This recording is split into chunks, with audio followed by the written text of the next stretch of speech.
Eating well is such an integral part of yours and your partner's fertility, as well as keeping you and your baby as healthy as possible throughout the entire pregnancy. With the autumn months now upon us, this time of year is the gift that keeps on giving when it comes to fresh seasonal produce that can really help boost fertility and wellness. In this series, I've enlisted the help of my good friend and dietitian Claire Gray to come up with some tasty, warming and nutrient-rich recipes which are perfect if you're trying for a baby or are already pregnant. It just tastes of autumn, it's absolutely delicious. And today we're going to show you how to make a hearty cannellini bean, chestnut and root vegetable stew, a comforting dish as the nights begin to draw in. I'm really excited about this one, Claire, because it's got two of my favourite ingredients that I really believe in. So the cannellini beans, which are packed full of all your plant proteins that have been shown to help women to improve ovulation.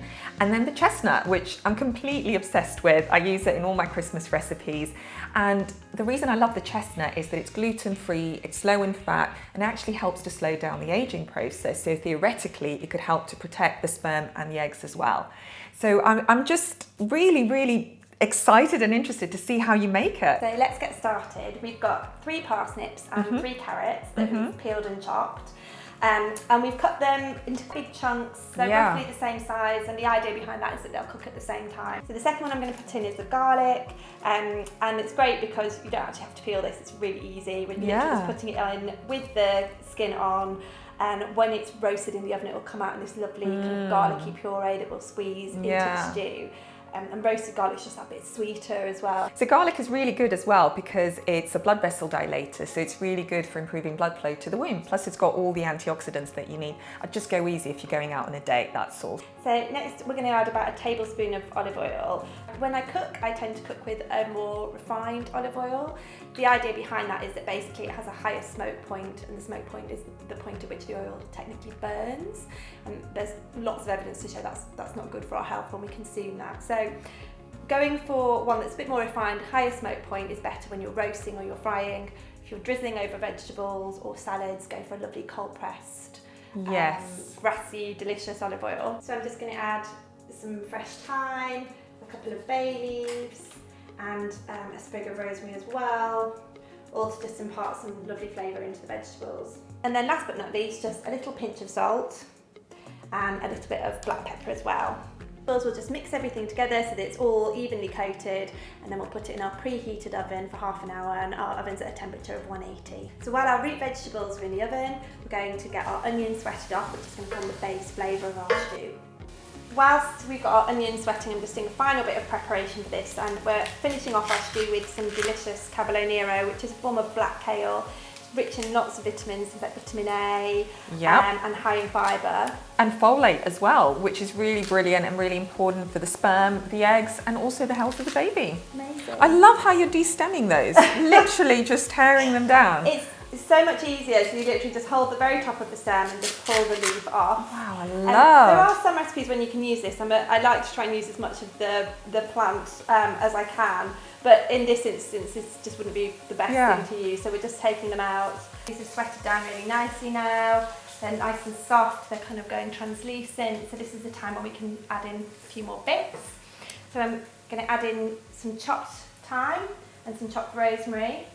And then I've got a can of cannellini beans that are going in here, which have already been cooked. Then our chestnuts, which I'm just going to crumble in. So I'm just giving this a quick stir. Then we're going to add in our pearled spelt. So what are the benefits of eating spelt? So spelt's a grain that it does actually contain gluten, but it's an ancient grain, it's an older grain, and it tends to be more digestible. People tend to find it, even if they do have intolerances to wheat, that they can sometimes tolerate spelt. The other thing about it is, like many grains, it contains some very important amino acids, and when it's combined with the cannellini beans in this stew, it basically provides a complete plant-based protein. In other words, all your essential amino acids, which you can't manufacture in the body, are being provided in this dish with a combination of beans and spelt. And amino acids are the building blocks of all your cells, essentially. So that's amazing. You can get that literally in one dish. And then I'm going to add a litre of stock. And then we're going to bring this up to the boil. We now just need to give this about 20 minutes or so for everything to cook through, and then we'll add our final ingredients and it'll be ready to serve. Yum. So our vegetables are now fresh out the oven and ready to go in. So they're lovely and roasted, a little bit caramelly. Just popping all these in. Give those a good stir. Get them all in here. The other thing I just need to do is squeeze the garlic in as well. So we're almost at the end and we've got to just add our last ingredient now, which is our delicious Cavolo Nero. It actually doesn't need that long to cook, and I like it with a little bit of bite anyway, so we're just going to pop that through. If it's starting to look a little bit stiff, just add a tiny bit more water or a bit more stock, just so it's a little bit looser, kind of like a sort of risotto-y consistency. Yeah. And if you're eating it the next day and you store it in the fridge overnight, you'll find that beans and pulses still continue to swell and absorb water once they've cooled. So if you're wanting to reheat it the next day, just add a little bit more water when you're reheating, so it's a nice consistency. I'm just spooning this out now onto our plate.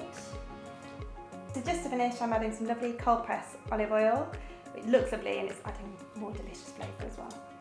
It's so good. It's nice and comforting, isn't it? It's really comforting. I can just imagine having this on a cold night, wrapped up in my little robe, ready to go to bed.